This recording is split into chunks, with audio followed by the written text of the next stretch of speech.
We can speak to our international affairs editor, Kethevane Gorjestani. Hello to you, Kethevane. We heard a lot about the situation in France. What about elsewhere in Europe? Well, look, much of Europe is facing the same high temperatures as France, with record after record being broken here in France, but also in Spain. And it's not just the Mediterranean countries, if you will. Further up north, the UK has broken record after record, and the Netherlands issued its first ever red alert for extreme heat for today, this Friday. And this is having an impact really on all aspects of daily life. Of course, on health, you have the deaths, but also hospitals that are saturated by people coming in with heat-related ailments. You have an impact on education with disruption to classes in schools and universities. You have an impact on transport, especially on rail transit that Europe relies on heavily. And you have an impact more broadly on the economy because heat does prevent some sectors from actually working. I'm thinking, for example, of construction. And the problem is that this extreme heat is becoming the new normal in Europe, and it's arriving earlier and earlier. We're only in June, not yet deep into the summer. And these events are hotter, longer, and more deadly. And you have this announcement by experts saying that Europe is the continent in the world that is warming the fastest, twice as fast as anywhere in the world. Yeah, we call it the new normal, but have governments caught up to that? That's a discussion here in France. What about elsewhere in Europe?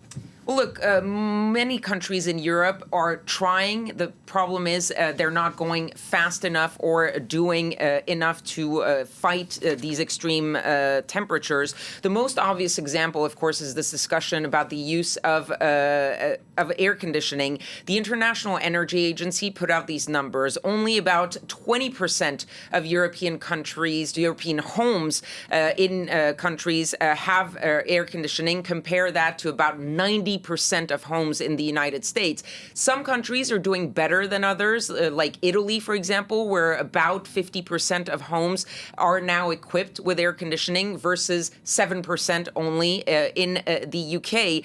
But the question is also where you don't have air conditioning. For example, here in France, you don't have air conditioning in a lot of hospitals. You have schools that don't have air conditioning, nursing homes, transport.